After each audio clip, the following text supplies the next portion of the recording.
Muy bien, entonces estamos en el capítulo 8 con nuestro tema 16, libres de condenación. Así le he titulado.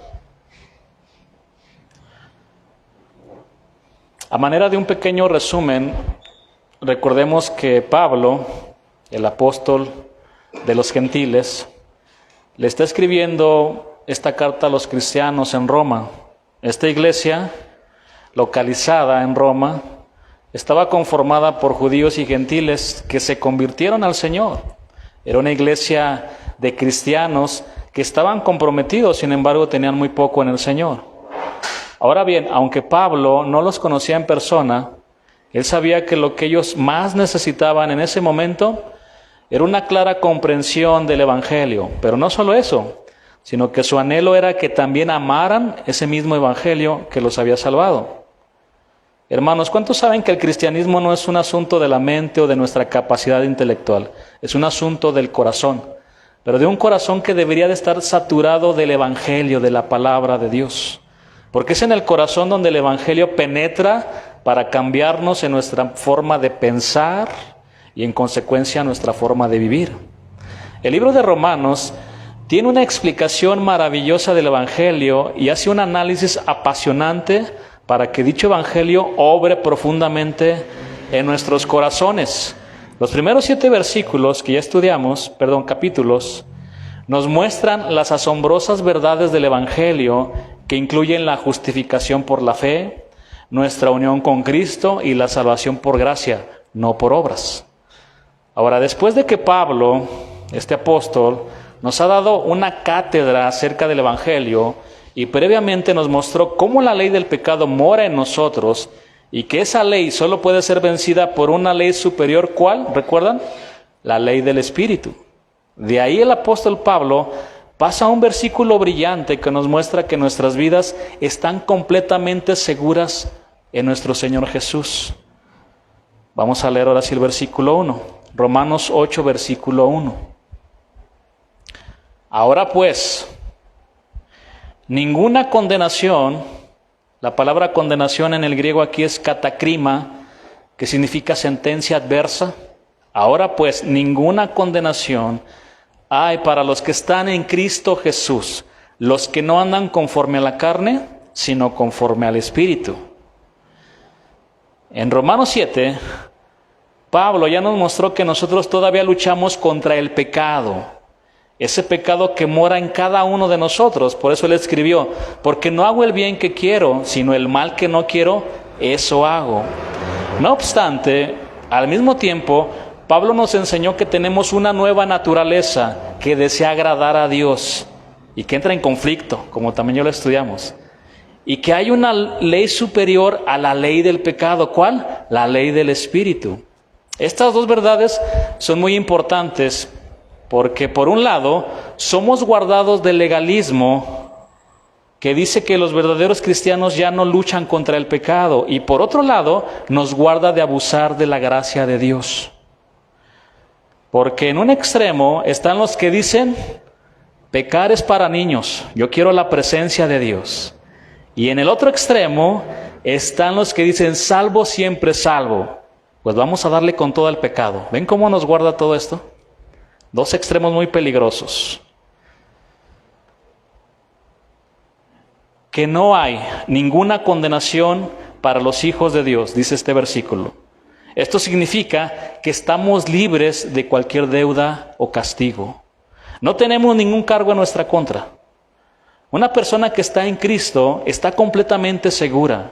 No está bajo ninguna condenación de Dios. De manera categórica, Pablo está diciendo que para un cristiano verdadero, la condenación ya no existe. En otras palabras, el Señor se nos acerca con palabras de amor y nos dice, ¿dónde están los que te acusaban? Ninguno te condenó, ni yo te condeno. Vete y no peques más.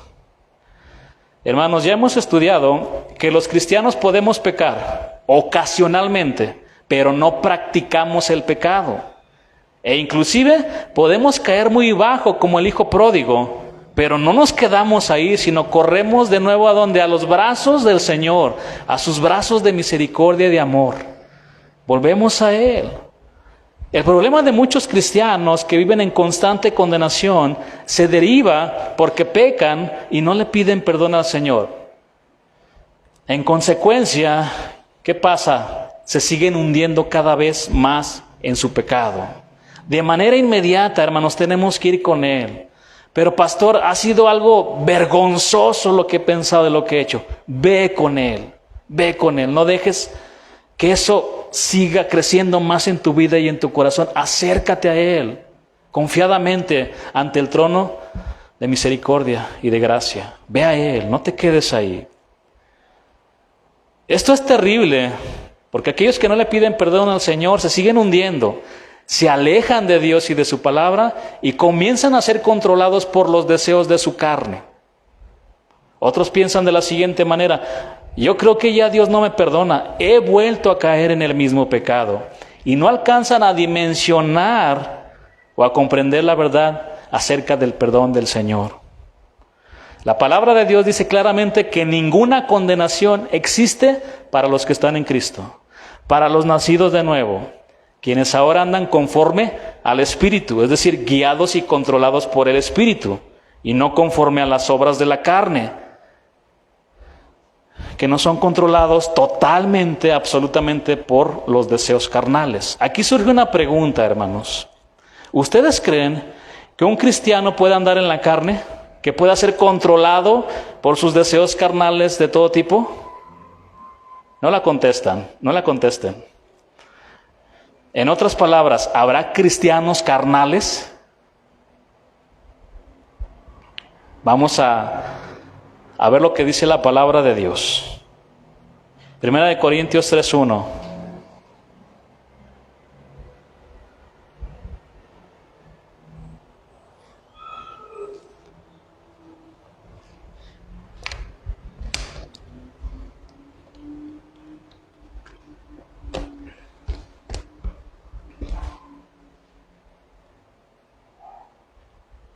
De manera que vean lo que sigue adelante.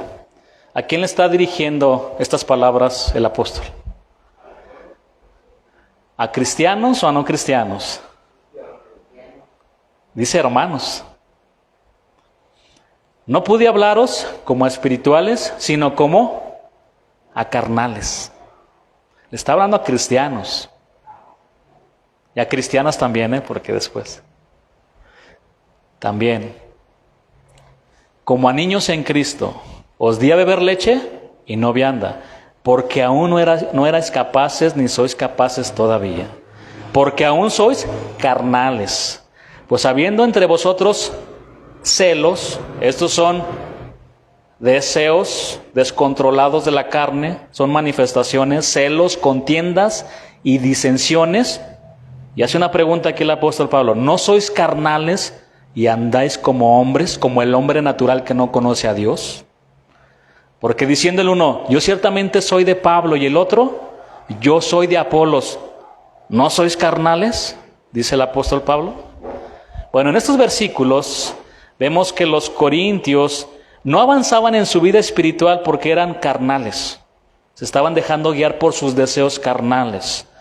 Estaban estancados espiritualmente porque eran personas muy inmaduras. Tenían celos y se peleaban entre ellos, tenían discusiones. Parecían como niños que se peleaban por cualquier cosa. Y por si fuera poco, cada uno de ellos tenía su becerro de oro. Uno de repente salía por ahí y decía, pues yo soy el follower de Pablo. Y saben qué es el follower, ¿verdad? El seguidor. Pues yo sigo a Apolos en Facebook y en Instagram y en todas sus plataformas. Y no te metas con él porque ya verás. Y empiezan ahí los cristianitos carnales hasta pelearse por eso. Bueno, los cristianos carnales son guiados por sus deseos y emociones. ¿Por qué, hermanos? Porque no se llenan del Espíritu Santo. Ya ni qué decir de los cristianos que les gusta toda cosa del mundo, ¿no? Que se avientan su baile todavía y tantas cosas que hay en el mundo. Algunos de ellos posiblemente ni sean hijos de Dios.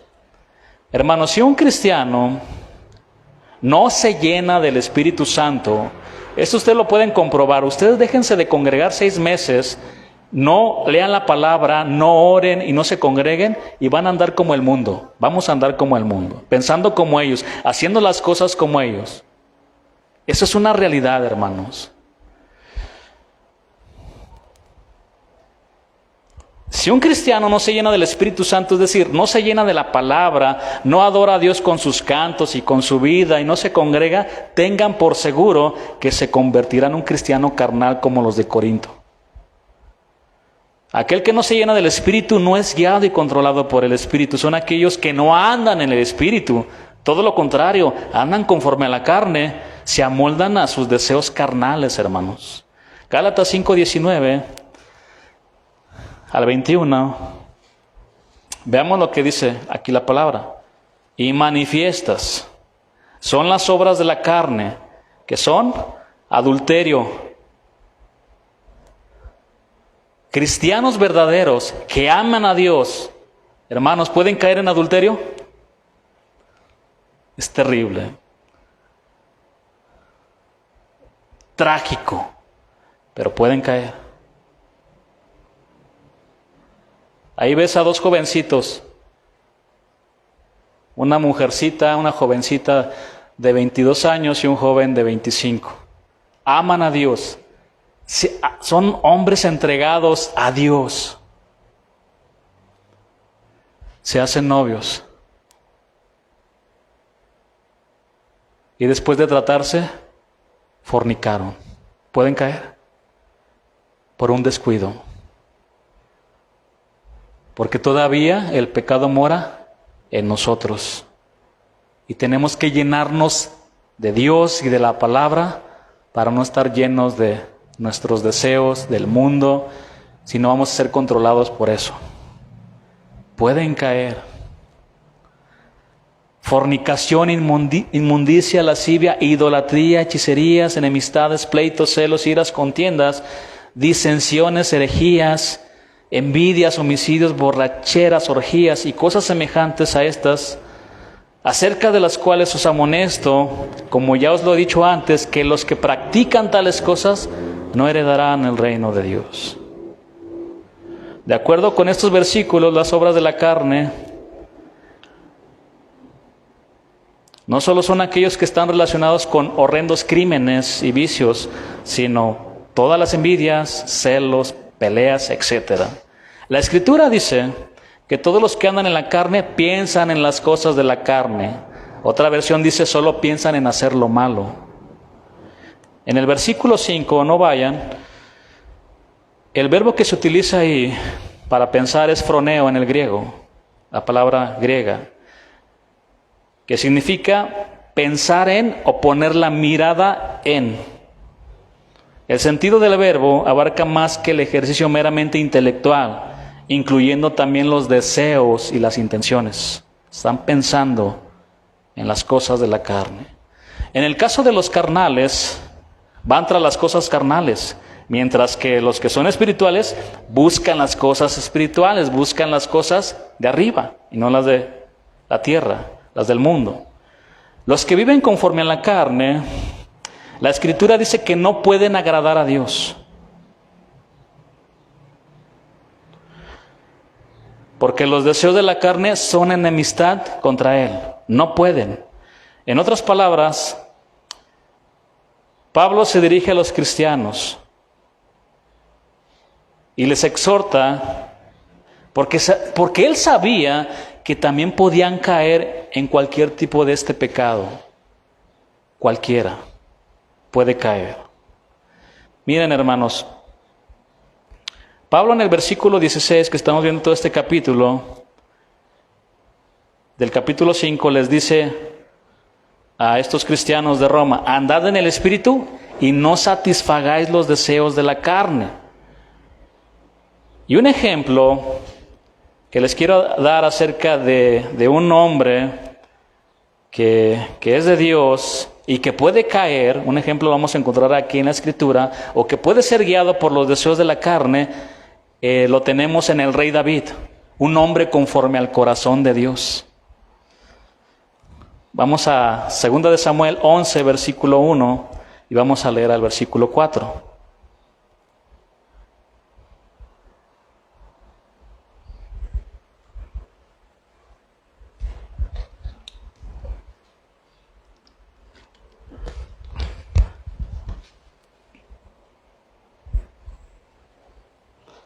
Voy a leerles en la versión del lenguaje sencillo.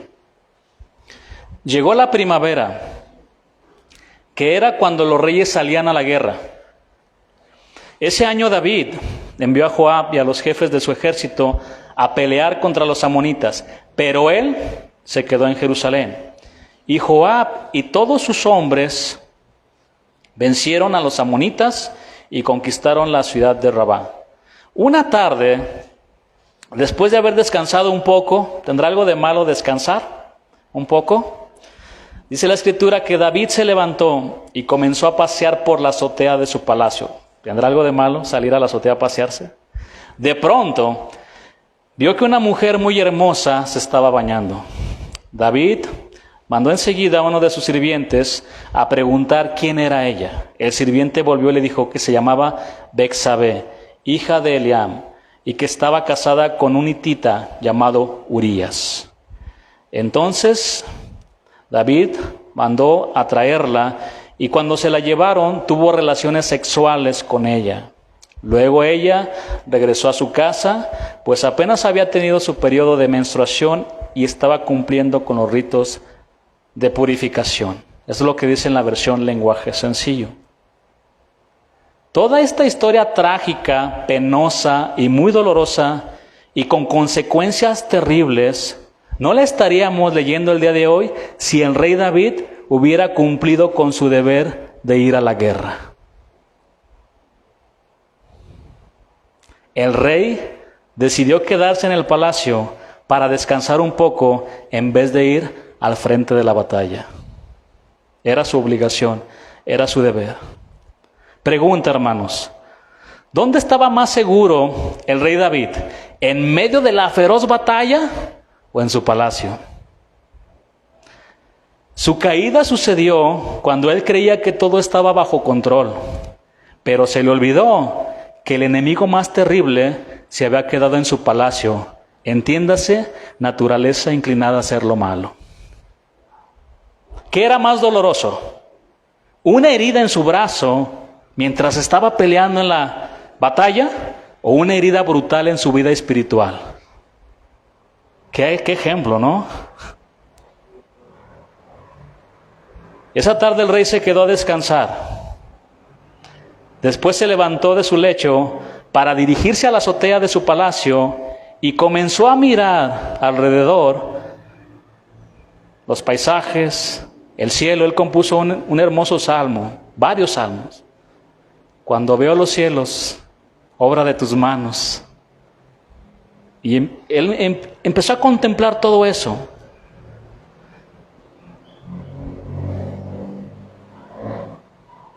Pero de repente su mirada se cruzó con una mujer muy bella que se estaba bañando.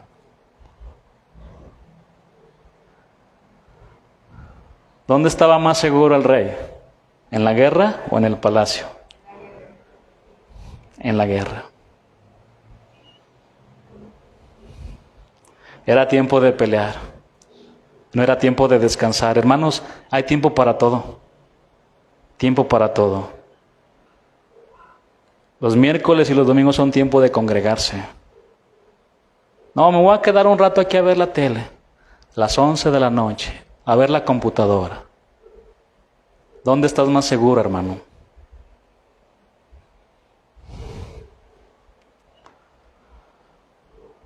Sus deseos carnales comenzaron a controlar y a dirigir su vida. Descendió lentamente por la escalera y en cada escalón mientras bajaba iba maquinando ya su pecado.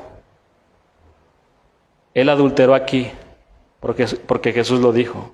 Cualquiera que vea una mujer y la desea, ya adulteró con ella en su corazón. Pudo frenar eso, pero mientras él iba descendiendo de la azotea, empezó a maquinar su pecado. David tuvo la oportunidad de frenar ahí sus deseos carnales, pero no lo hizo. David no le puso freno a su mirada cuando vio a la mujer que se estaba bañando. Ahora, hermanos, es importante. Nos enfocamos en el hombre de Dios, y eso es lo normal. Pero ¿saben que también la mujer adulteró? ¿Se imaginan a Urías? despidiéndose de su esposa: te amo, voy a la guerra. Yo también te amo, amor, aquí te espero. Y el hombre valiente Urías se fue al frente de la batalla, donde tenía que estar David. Y ella, sabiendo que su esposo iba a la batalla, también lo traicionó.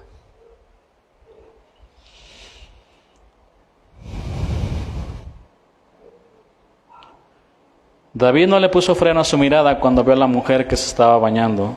Cuando el creyente ve algo que no conviene en la calle, en la televisión, computadora o alguna revista, debe apartar su mirada, debe de huir, como les digo, y el consejo a los jóvenes: escape, no te hagas el fuerte. Traes un animal tremendo, hablando de la naturaleza, ¿verdad?, que está aquí adentro de nosotros. No te quedes ahí, porque vas a caer. David no le puso freno a sus pensamientos y comenzó a fraguar y meditar la posibilidad del pecado. Al descender por la escalera de su palacio, no se dio cuenta que en ese momento estaba pisoteando esos hermosos himnos y salmos sobre la santidad y fidelidad del Señor que él mismo había escrito. Es bien terrible, hermanos. La exhortación de nuestro Señor es: afiánzate, afírmate, sigue adelante. Hay mucha gente, como a veces lo expresa el pastor Álvaro, que te está viendo y que me está viendo. En el momento de tu caída y de mi caída, los vamos a dejar a la deriva a todos ellos. Y no porque los vamos a salvar, no, hermanos. Pero es terrible todo esto. Aún podía detenerse, porque esa mujer era la hija de uno de sus capitanes llamado Eliam. Y era la esposa de uno de sus más valientes oficiales, Urías, por lo menos. Si hubiera pensado David: no, pues ella tiene esposa, es mi mejor guerrero, ¿cómo voy a traicionar a mi mejor hombre? No se frenó, no se frenó.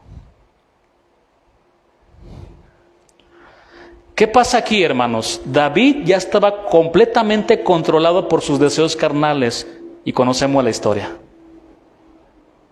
adulterio y asesinato. Quizás hemos escuchado comentarios como este hermano cayó en pecado. Estas palabras sugieren que de alguien que estaba bien espiritualmente, pero que súbitamente tuvo una caída repentina. Sin embargo, es importante reconocer que la mayoría de las veces no se trata de un tropiezo aislado, sino de un desliz progresivo que avanza lentamente hasta llegar al borde del precipicio. Todos los que estamos aquí presentes podemos caer, ¿sabían? Podemos caer. En un descuido podemos ser guiados por nuestras concupiscencias, caer así como el rey David. Por eso la Escritura dice: el que piensa estar firme, mire que no caiga. Mire que no caiga. Es lo que dice 1 Corintios 10:12. Todos podemos caer. Por eso la importancia de estar siempre aferrados al Señor. Ay, me siento cansado, me voy a esforzar. Bendice alma mía Jehová y bendiga todo mi ser su santo nombre. Voy a pedirle a mi alma que lo haga. No tengo ganas de orar, no tengo ganas de leer la palabra, pero lo voy a hacer. Voy a ir en contra de eso. Voy a ir en contra de eso, de mi carne, de lo que... ¿A quién le gusta levantarse a las 5 de la mañana a orar? La carne quiere la cobija, ¿sí o no? Y más si está lloviendo y se está haciendo frío. ¿Quieres? Digo, los que puedan hacerlo está bien, ¿no? Algunos se pueden levantar más tarde a orar, pero solamente es un ejemplo. Otro ejemplo que vemos en la Escritura de cómo los hijos pueden ser guiados por sus deseos carnales y caer, lo encontramos en la historia de los dos hijos que se dejaron guiar por sus deseos carnales de diferente manera. Vamos a Lucas 15:11.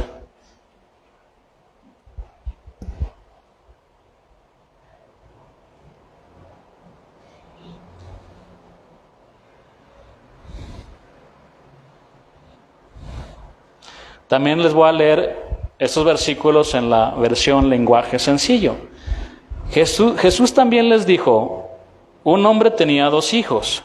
Un día el hijo más joven le dijo a su padre: papá, dame la parte de tu propiedad que me toca como herencia. Entonces el padre repartió la herencia entre sus dos hijos. Se lo está dando a los dos, no solamente a uno. A los pocos días el hijo menor vendió lo que su padre le había dado y se fue lejos, a otro país. Allá se dedicó a darse gusto, haciendo lo malo y gastando todo el dinero. Ya se había quedado sin nada cuando comenzó a faltar la comida en aquel país y el joven empezó a pasar hambre. Entonces buscó trabajo y el hombre que lo empleó lo mandó a cuidar cerdos en su finca. Al joven le daban ganas de comer aunque fuera la comida con que alimentaban a los cerdos, pero nadie se la daba. Bueno, el hijo menor cayó hasta lo más bajo, se dejó controlar y llevar por sus deseos e hizo todo lo malo. Es como aquellos jóvenes cristianos que si no proponen en su corazón guardarse para no contaminarse, es como aquellos jóvenes cristianos que si no proponen esto, se van a estudiar a otro lado o a otro país, corren el riesgo de caer hasta el fondo si no se llenan de la palabra, si no se congregan y se empiezan a llenar del mundo.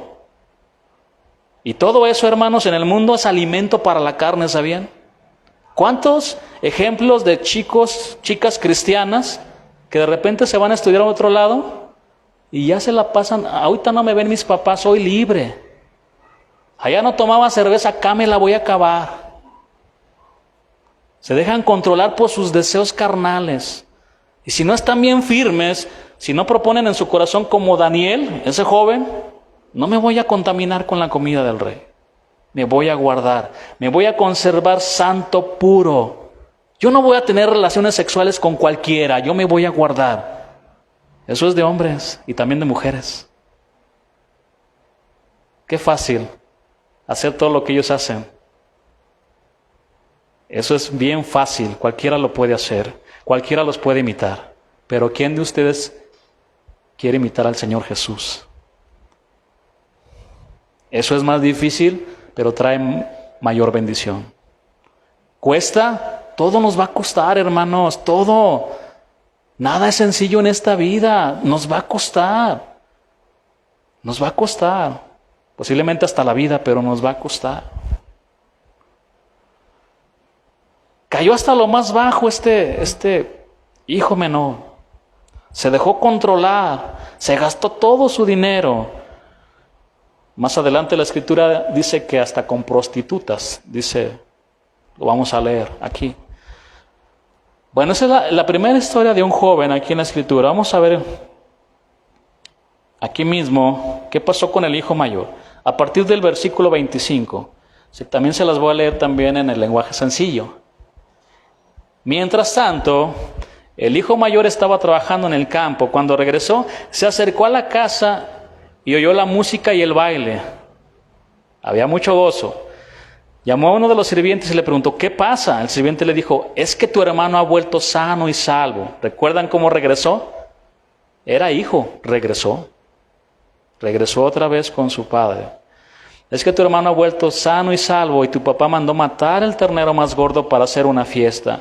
Entonces el hermano mayor se enojó mucho y no quiso entrar. Su padre tuvo que salir a rogarle que entrara. Pero él, muy enojado, eso me recuerda también a Jonás, que no quería predicarles el evangelio. Se enojaba. No, ¿cómo crees? Mira, ya no quería. Qué increíble el hermano. Yo creo que lo prefería muerto a que regresara. Era su hermano. Se enojó mucho. Como diciendo: si se queda ya toda la herencia es para mí, el terreno, la casa, el carro, que se muera. ¿Cuántas peleas hay así? A ver, levanten su mano. ¿Quién se ha metido en esas peleas? Hasta por la olla de frijoles. Abuelita, déjamela a mí. Ay, Dios mío. Seguramente cuando te vayas con el Señor vas a llevarte la olla de frijoles en las manos. No, es terrible cómo pasa todo eso. Se enojó mucho, aquí dice la Escritura, y no quiso entrar. Les voy a leer el versículo 29 en esta versión. Pero él, muy enojado, le dijo: he trabajado para ti desde hace muchos años y nunca te he desobedecido. Pero a mí jamás me has dado siquiera un cabrito para que haga una fiesta con mis amigos. Y también le había dado la herencia también, ¿verdad? Te podías comprar 1000 cabritos. Bueno. Y ahora que vuelve ese hijo tuyo, así dice esta versión, después de malgastar todo tu dinero con prostitutas, matas para él el ternero más gordo.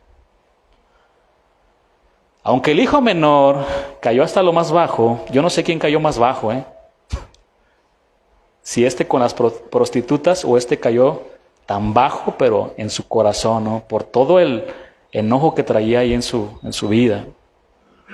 No sé cuál era peor de los dos casos o de estos dos ejemplos.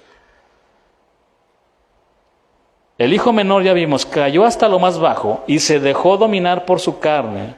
El hijo mayor no se quedó atrás porque en un instante salió el fariseo que todos llevamos dentro.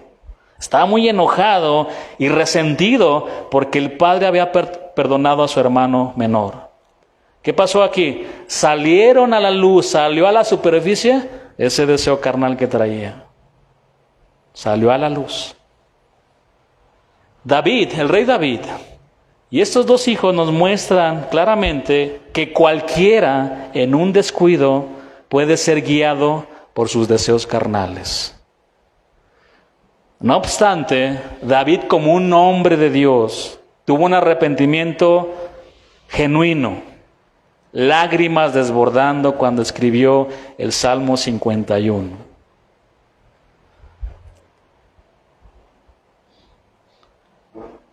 Era un hombre de Dios. Tuvo un arrepentimiento genuino David. Y estos dos hijos que estamos viendo siempre estuvieron ligados al Padre.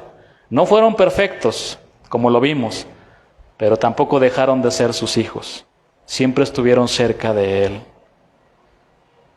Romanos 8:1, que les leo otra vez, dice: ahora pues ninguna condenación hay para los que están en Cristo Jesús, los que no andan conforme a la carne, sino conforme al Espíritu. Ahorita vamos a aclarar un punto ahí que puede quedar en el espacio. Ya hemos leído que no hay condenación para los que no andan conforme a la carne. Lo contrario a esto son los que andan conforme al Espíritu. Frases como las siguientes, hermanos, que les voy a leer, nos van a ayudar para entender también todo este pasaje del capítulo 8 de Romanos. Conforme al Espíritu, Espíritu de vida en Cristo, los que son del Espíritu, cosas del Espíritu. El ocuparse del Espíritu es vida y paz, Espíritu de Cristo, guiados por el Espíritu de Dios, las primicias del Espíritu, el Espíritu de Dios mora en vosotros, y otras más frases en este capítulo 8 de Romanos nos confirman la gran importancia del Espíritu Santo en la vida ¿de quién? Del creyente, de nosotros. Además, la palabra Espíritu, si ustedes la ven en este capítulo 8, con la E mayúscula, significa que está hablando acerca del Espíritu Santo. Y se menciona aquí en este capítulo más de 15 veces.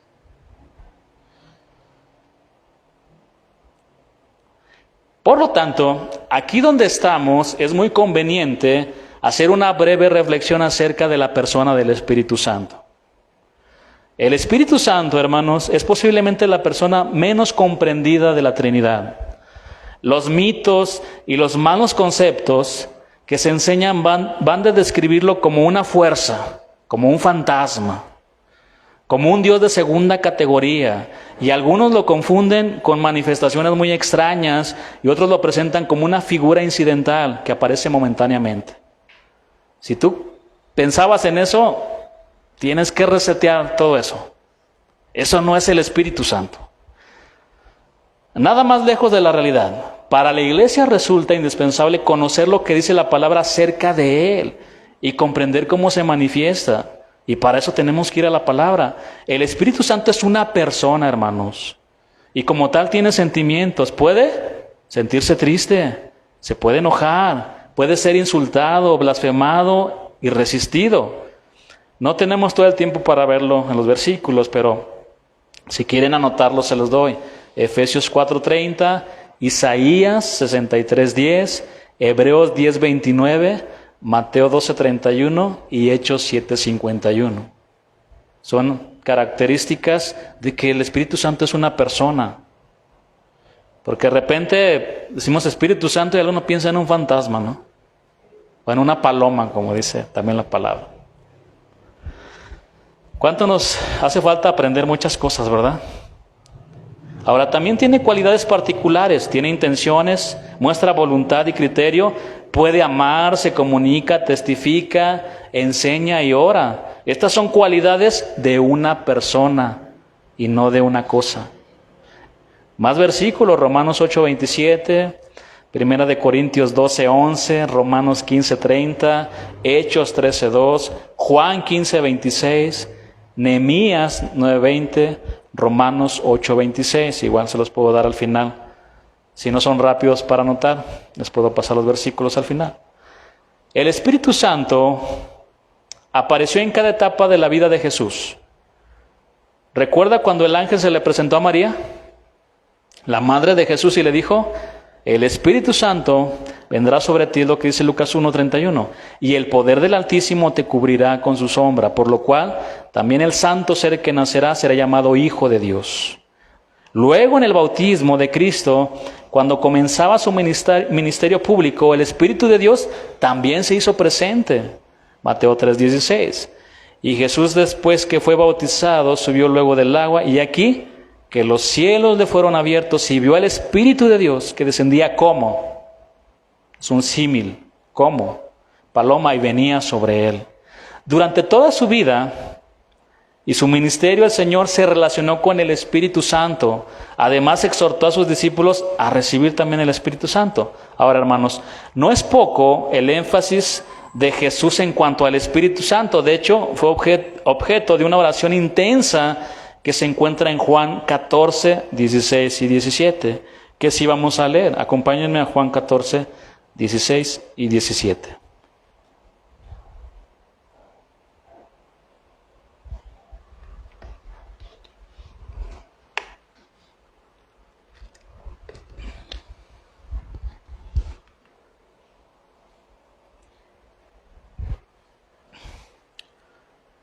No sé cuántas oraciones hizo el Señor, pero a mí me impresiona la primera frase,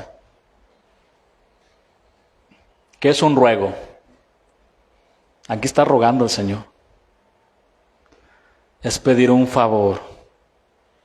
Está pidiendo un favor. ¿A quién? A Dios Padre. Y yo rogaré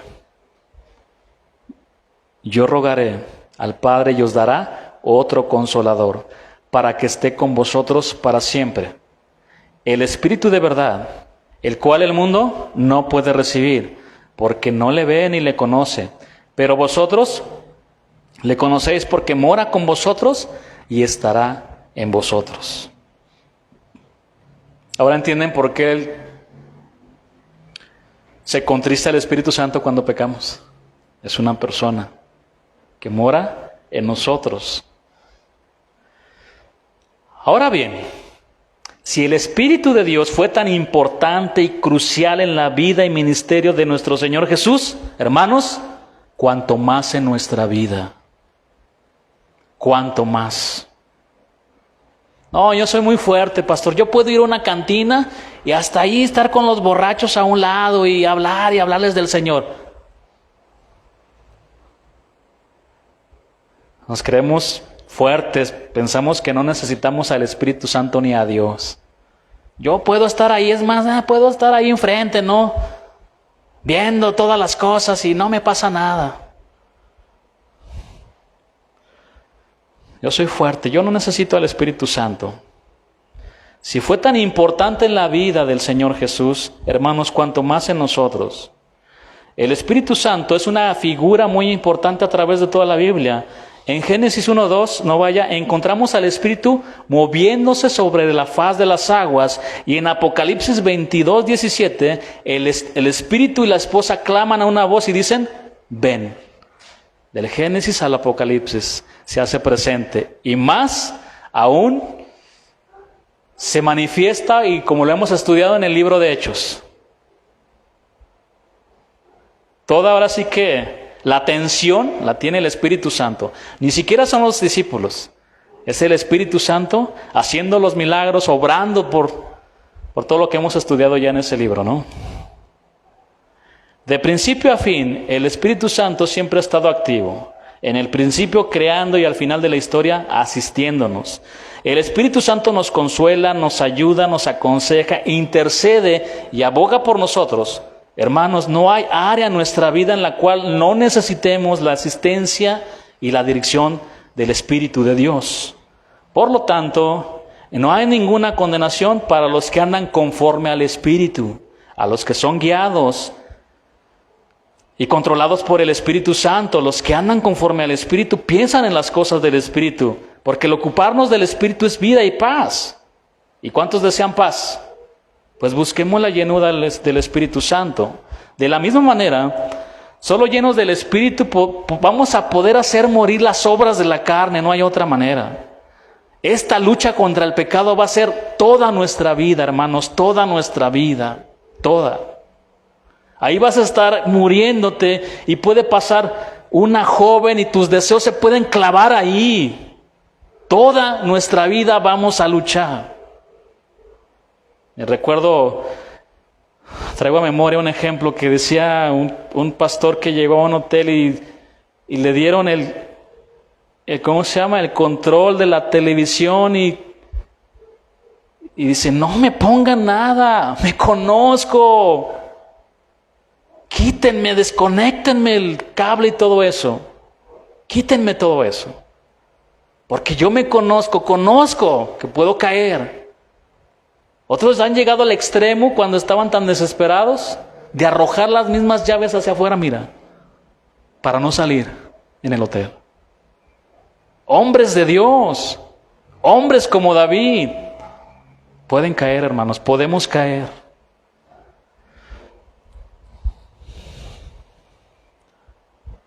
Busquemos siempre la llenura del Espíritu Santo. ¿Y cómo? Escucha alabanzas, ora, lee la palabra del Señor y congrégate. Todo eso es llenarte de la palabra y estarás fuerte, estaremos fuertes. Estaremos llenos de Dios. Solo los llenos del Espíritu vamos a poder hacer morir las obras de la carne, porque solo por medio de Él somos librados del pecado y de la muerte, también como dice Romanos. Además, Romanos 8:14, vayan ahí conmigo, dice esto, dice que aquellos que son guiados por el Espíritu, estos son los verdaderos hijos de Dios, porque el Espíritu nos da testimonio de que somos hijos de Dios. Es lo que dice también la palabra. Vamos a leerlo. Porque todos los que son guiados por el Espíritu de Dios, estos son hijos de Dios. Y el versículo 16 dice, el Espíritu mismo da testimonio a nuestro espíritu de que somos hijos de Dios. No hay ninguna condenación, ninguna, ya no existe, para los que son guiados por el Espíritu de Dios. De hecho, la Escritura dice que somos herederos de Dios y coherederos con Cristo, como dice también Romanos 8:17. Y si hijos, también herederos, herederos de Dios y coherederos con Cristo, si es que padecemos juntamente con Él, para que juntamente con Él seamos glorificados. Después de todo esto que hemos escuchado, es importante hacer un alto total y examinar nuestra vida a la luz de las Escrituras, a la luz de la palabra que lo revela todo y que nos muestra nuestra condición espiritual, porque es como un espejo donde nos podemos ver. Es importante hacer un alto total y confirmar primeramente si somos hijos de Dios. Porque la condenación es para aquellos que andan deliberadamente conforme a las obras de la carne, porque aman más las tinieblas que la luz. El infierno y toda condenación son para aquellos que rechazan a Dios. Dios no rechaza a nadie. Él murió en la cruz por toda la humanidad, pero hay algunos que lo siguen rechazando. Es verdad que somos hombres que estamos en este cuerpo y que seguimos luchando porque no hemos sido liberados de este cuerpo mortal y lloramos cuando pecamos, y así como la tierra gime para ser liberada de la esclavitud de la corrupción, así gime nuestra alma para ser liberada completamente de este cuerpo de muerte. ¿No te ha pasado? Yo he llorado. Yo he llorado cuando peco delante de Dios. Yo he llorado. En alguna ocasión les digo, Señor, llévame ya. Nuestra alma gime, Señor, llévame ya. Pero ahí está el dilema, ¿no? Eso es lo que el Señor me mostró recientemente de Pablo. No sé qué es mejor, estar aquí o irme contigo. Es muchísimo mejor estar contigo, Señor, pero por causa de mis hermanos es necesario que me quede. O sea, él decía, las dos cosas son buenas, muy buenas, ¿verdad? Pero a veces cuando estamos en una situación de pecado ya no quiero. Pero ¿qué pasa, hermanos? Cuando estamos completamente llenos del mundo y somos guiados por nuestros deseos carnales, podemos perder nuestro entorno. Podemos perdernos ahí y pasar años como David. Hasta que llegó el profeta Natán y le dijo, tú has pecado, David. Y entendió ahí. Pero puede pasar mucho tiempo. Nos quedamos ahí en ese estado terrible, en esa condición espiritual. Y por eso a veces nuestra alma gime para ser liberada completamente de este cuerpo de muerte. Que un día pasará, hermanos. Se acabará todo pecado, toda tristeza, todo dolor, todo sufrimiento y estaremos con Él. Ahí se acabará todo. Pero mientras estemos en este mundo y en este cuerpo, tenemos una lucha contra el pecado y por eso también estamos la armadura de Dios. ¿Recuerdan la obra? Maestras que la presentaron. Necesitamos la armadura de Dios. Porque llegan los pensamientos, porque llega todo eso. Hasta dentro de la iglesia, hermanos. Si no nos protegemos con la armadura de Dios, llega el pensamiento y ahí del diablo, ese dardo que te quiere envenenar y me quiere envenenar y nos pone en contra. Tenemos que guardar nuestra mente, nuestro corazón. Mientras estemos aquí, vamos a seguir luchando. A mí me da risa ahora que pienso en eso, con esta frase que les dije, de ese hombre de Dios que se paseaba en las plataformas y los tocaba y caía. Pecar es para niños. Yo quiero la presencia de Dios. Cálmate, Ángel, Gabriel.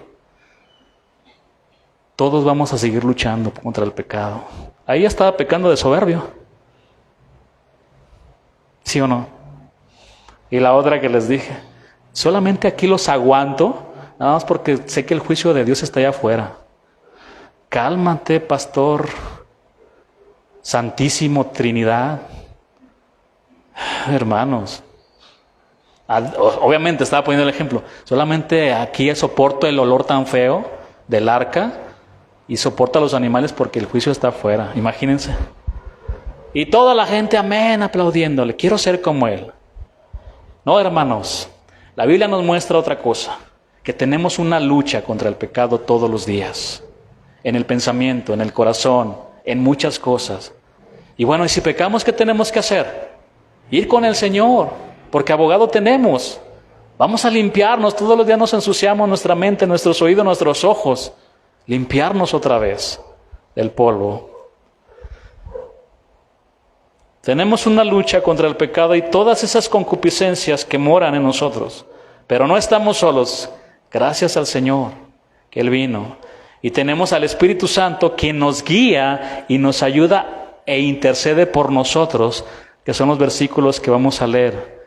Romanos 8:26 y 8:27.